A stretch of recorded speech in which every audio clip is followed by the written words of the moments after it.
Toyota USA yesterday released the sales summary for June 2022, and we can go ahead and compare the Lexus division and see how they stack up to the previous year so that you can see the current landscape during this chip and parts shortage. You all know that United States is the largest market for Lexus, and this will show a trend in other markets. And since Canada celebrated their 155th birthday yesterday, the Canadian sales numbers will not be available until Monday. So looking at the Lexus division for cars, the IS, as the first vehicle on the list, has a drop of 7.7% in June in volume, and for the first 6 months it has dropped 18.5%. The RC seems to be a little bit better for the month of June, where it had a 2.6% increase, but it's low volume vehicle, so making it is probably not as hard as making their higher volume vehicles. And then you look at the ES. Again, it's a minus 14.8% for the month of June. The good thing is, for the first half of the year, only 4% decrease is not as bad as we think. Somehow they sold a GS, maybe something on the lot. The LS and the LC, major drops. Even low volume vehicles are seeing major disruptions. So for the month of June, the total cars division, it has dropped 14% in volume sales. And for the first half of the year, it's dropped 13.8%, which is roughly the same. So it's 14% under. So now looking at the Lexus truck division, so the UX, NX, RX, GX, and LX. The UX is being hurt significantly. I don't know, is it because of an older model or what it is, but it's dropped 65% in volume. And over on the full year, it's dropped almost 38%. And for the NX, which most of you are more concerned about because you just subscribe to my channel because you wanted to know more about the NX. So you can see that last year's volume for the NX was 5,747 for the month of June, whereas this year they only sold 3,737. And if you look at the full year, actually not the full year, the half of the year, they sold 32,000 in half of the year, whereas this year they only sold just under 20,000, and that is a 38.8% decrease year over year. The RX is Lexus's top selling model, and you still see a decrease in this model. However, it's not as significant. You can see that it dropped 7.6% for the month of June, and from a first half year, it's a 5.1% decrease, which is not as significant. And with this trend, it could probably still maintain the number one SUV, luxury SUV on the marketplace.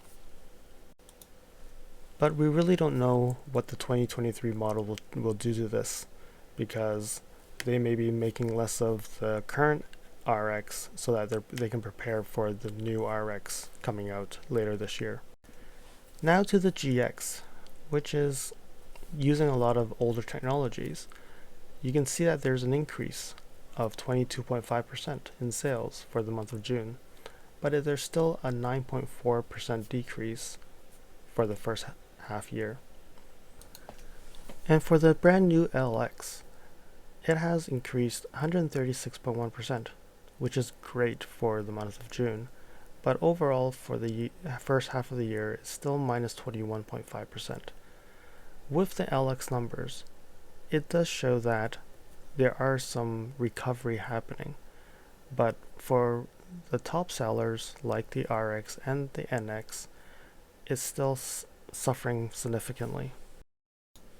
So looking at the overall truck division, it's still down 15.6% in June and down 18% for the first half year. So before we end this video, we're going to look at the electrified versions of the Lexus vehicles, and mostly the NX. So before we talk about the NX, I'm going to highlight the BZ4X. It actually sold 33 for the month of June, and in a total of 232 vehicles that were sold. Don't know if these were sold to dealers or these were sold to customers, but based on the wheels falling off, these vehicles are not being driven at this time. So for the month of June, Lexus sold 3,737 NXs. And we look at a pie chart where the NX350H sold 739, which is about 20% of the pie. And then we look at the NX450H Plus, the plug-in hybrid, 634, which is roughly 17% of the pie. And they did not break down the gas-only versions, the NX250 and 350, which sold 2,364, which is about 63% of the pie. Based on the June numbers, the NX450H Plus seems to be having a good month because they sold 634, whereas they've only sold 1,716 for the first 6 months. Take that account, so meaning they sold 1,082 for the first 5 months only, which means on average they only sold 216 vehicles per month for the first 5 months. But June they sold 634.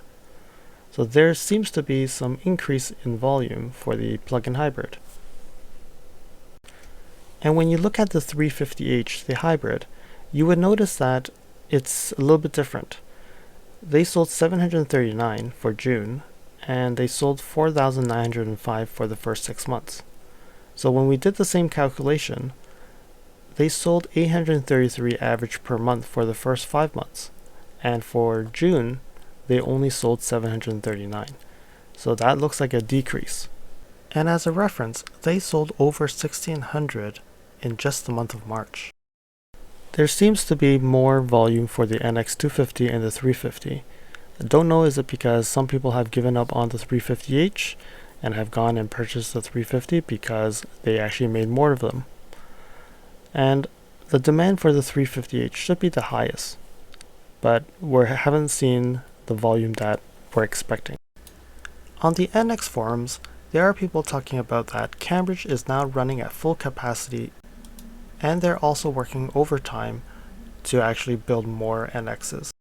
And I really hope that your NX will arrive on your driveway as soon as possible. I hope you enjoyed this quick analysis of the Lexus figures for the first half of the year.